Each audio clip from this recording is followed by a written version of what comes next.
kau RT lagi. Ya, sudah penyanyi itu mengatur di sana. Kita ini kan. Mau dikasih naik gajinya RT? Tidak. Itu RT kalau mendukung itu 5K 713. Ya itu anunya Jokowi. Kalau saya dapat Jokowi dia punya apa namanya itu nomor WA-nya, WhatsApp-nya itu. Kalau kau dukung itu 713, kau akan ditambah gajimu. Tapi kalau kau tidak dukung, hanya akan membuat kekacauan nanti di sini di Tampang. Itu nanti semua masyarakat akan hilang itu bantuan, mulai dari bantuan sosial, mulai dari itu PKH semua akan hilang karena utang sama orang Cina tidak bisa dia mau kembalikan itu Pak Jokowi. Karena apa? Karena kita recu pada waktu kita pilih Jokowi kan terpilih.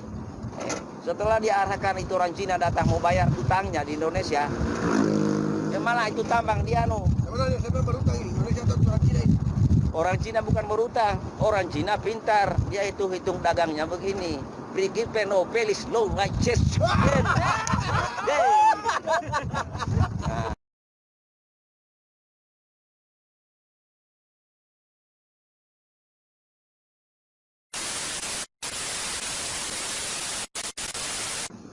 Ini bagus sekali kalau kayak seksi di sana.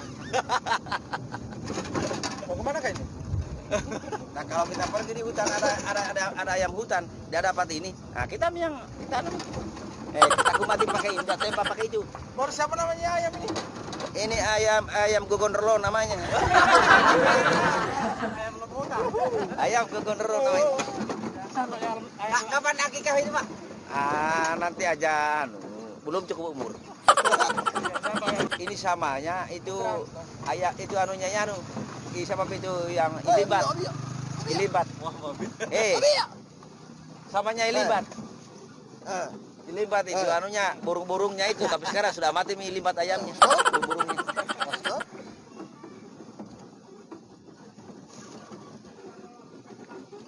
Jangan masalah. Pokoknya merokok saja sampai mati.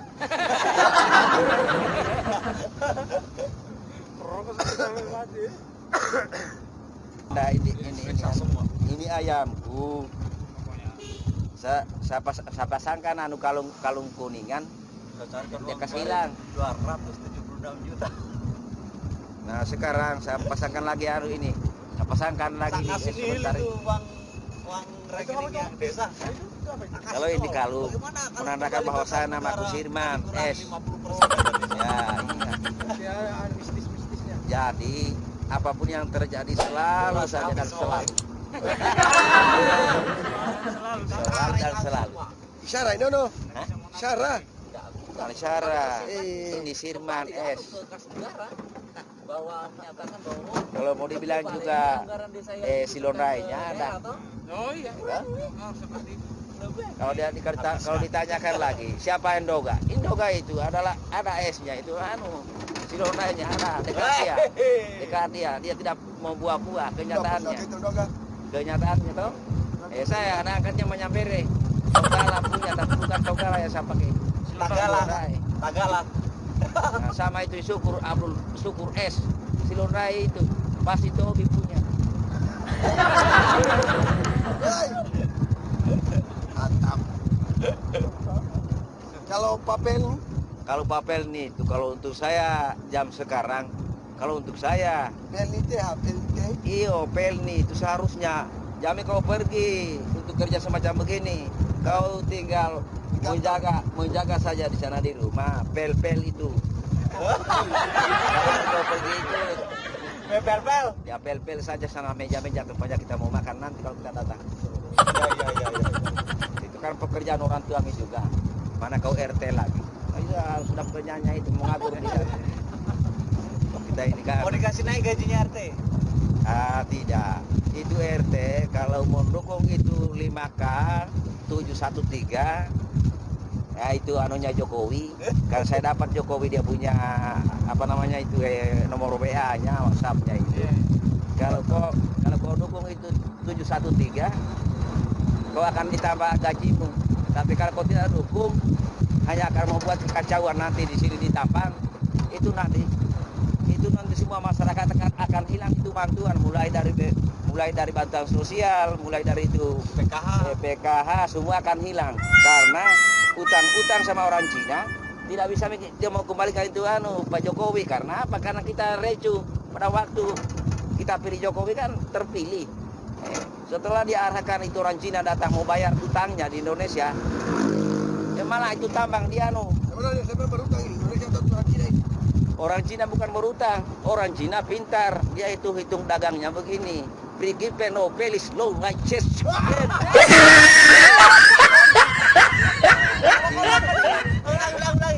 Principe nobilis Aichensen. Jadi kalau pengirimkan Jokowi, apa itu artinya? Dia bilang itu Ndoga. Dia bilang anak batu merebe yang tidak pernah tinggal di rumah, tinggal di hutan. Itu esnya itu jangan, kalau masalah kebaikan jangan kaitkan es, karena itu es semua itu selalu baik langkahnya. Tapi kalau Ndoga itu nakal terus, tapi tidak pernah nakal di pemerintahan, dia hanya nakal mengetahui keadaan di bumi ini apa yang terjadi. Jadi setelah saya telusuri betul tahu kita ini orang Watu Merebe tidak akan sejajar dengan orang Jawa. Maaf orang Jawa, kamu bisa tendang kok. Keterlaluan orang Jawa ini udah bikin kaki. Orang Jawa ini. Jadi kau hati-hati sama-sama dengan kita. Lama-lama kita bunuh kok. Karena apa? Selamanya kita ini biar bagaimanapun, kecuali kita mau ingin baik juga kalau kita mau menyatu dengan orang Jawa. Tapi itu hanya namanya orang Jawa. Bukan kau itu sudah orang tua laki di sini. Iya, makanya saya bilang kalau menurut saya dimanapun itu orang Jawa berada, lebih baik kita berbaur dengan orang Jawa daripada suku lain. Karena di saat nanti apa? Di saat nanti kita mengadakan pemilihan apa saja, dimanapun ada orang Jawa, apapun namanya orang Jawa, kalau dia orang Jawa, dia ada di situ, jamin kotak berbaur dengan orang Jawa, dia akan menang itu orang Jawa. Jadi kita ini tidak pernah, percuma saja kita biar kita pintar, tidak akan pernah mau diangkat itu di suku-suku lain selain orang Jawa. Jadi, yang diangkat harkatnya namanya mereka, jadi terharu terus, walaupun orang Jawa dia berbuat sini apa segalanya. Itu orang Jawa, namanya orang Jawa tinggal di Jawa sana, padat sana penduduknya. Di sana orang berbuat semaunya apa saja. Mau mati, mau hidup, mau apa, tidak ada masalah kalau orang Jawa. Hanya orang Jawa kalau datang di sini tundur-tundur mau nanduk. Iyo, politiknya itu orang Jawa lemas tapi tidak bisa kalau bergerak. Kayak air mengalir, lama kelamaan dia tumbang itu itu pohon-pohon. Biar bagaimana itu air sedikit mengalir, lama-lama tumbang itu pohon. Jadi itu orang Jawa. Jadi itu, saya salut orang Jawa. Hanya saja orang Jawa ada penyakitnya. Kalau masalah berpolitik, dialihkan sama orang lain penyakitnya, padahal dia yang berbuat. Politiknya orang Jawa memang susah. Memang kita saja ini sekarang, dulu-dulunya kita ini orang tua laki mau banyak, tapi sekarang kan kita punya benih-benih itu diburu. Itu politiknya Pak Harto dulu. Kalau seandainya ada yang mau klien saya ini kata-kataku, kirimkan sama Pak Harto sekarang kalau masih ada anak-anaknya. Itu Pak Harto itu apa? Dia hamburkan orang Jawa dari Jawa. Politiknya tidak ada lain. Dia pergi sana kayak dia bikin itu jaringan. Jadi dimanapun mereka ada orang Jawa, biar bagaimana kita bilang ini bukan orang Jawa yang memberikan kita kehidupan yang baik, tetap orang Jawa yang bagus. Jangan kirim orang Jawa di Jerman, mati kalau di Jerman, dibunuh dia. Bicara pengaruhnya besar itu Habibie, tidak tahu orang Jawa. Pokoknya kalau pergi sana kau dibunuh. Jangan kau pergi orang Jawa kalau di Jerman, tidak laku dia di sana.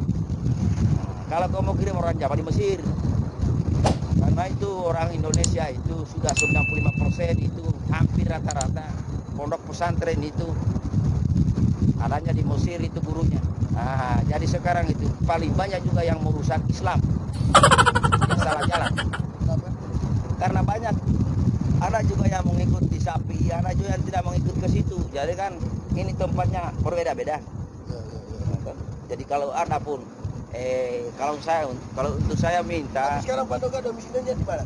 saya berdomisili di Watu Mereme, tapi di Kampung Buku, bukan Watu Mereme.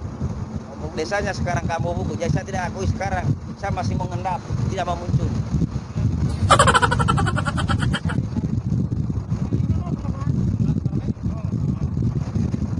Jadi pada waktu ini proyek-proyek datang di Watu Mereme bersamaan dengan tambang, emas, apa segalanya. Naman Roga itu tidak pernah mau injak tambang. Kenapa? Karena pemali saya sudah berjanji dengan Pak Harto anaknya, saya tidak akan pernah injak tambang. Pak Harto anaknya itu adalah itu yang bikin hotel di di lembaga sana jauh-jauh. Ya, jadi itu yang di Pembuangan sana, Oh, di Nusa Kambangan. di Nusa Kembangan. Ah. Tapi baru sebenarnya bukan Nusa Kembangan di sana itu, Nusa Perkembangan. Oh, Nusa Kambangan. Jadi kalau ada orang bilang Indoga itu terlalu jahil dia bicara, bukan. Tapi sesungguhnya saya bicara itu berada yang memantau saya, ada jaringan saya memantau di sana. Jadi saya tahu semua pemimpin di dunia ini atau Indonesia ini tidak akan pernah berkembang kalau tidak ada yang paling di bawah sekali. Nah, saya yang ada di bawah. Saya selalu mendengar apapun itu pemerintah modelnya. Nah, jadi itu pemerintah. Kalau untuk di Watu Mereme sekarang saya belum pernah mau muncul. Karena cita-citanya itu Watu Mereme, cita-citanya itu pemerintah. Ngomong. Pemerintahan di Watu Mereme gimana? Anda melihat? Kalau pemerintahan di Watu Mereme 5 tahun ke depan dia akan berdosa nanti. Pemerintahan di Watu Mereme 5 tahun ke depan berdosa semua. Kenapa, Pak? Masjidnya tidak akan pernah terjadi. Ya. Kenapa? Karena akhlaknya sudah mulai rusak. Tuh. Banyak orang pintar di Watu Mereme. Siapanya itu yang akhlaknya? Ya, alahannya pemerintah di Watu Mereme rusak. Tidak mau mendengar arahan di atas. Ya, termasuk Pak Surunudin ini ya kita doakan saja mudah-mudahan kepemimpinannya yang 5 tahun ke depan. Dia masih mau ampuni kita di Watu Mereme.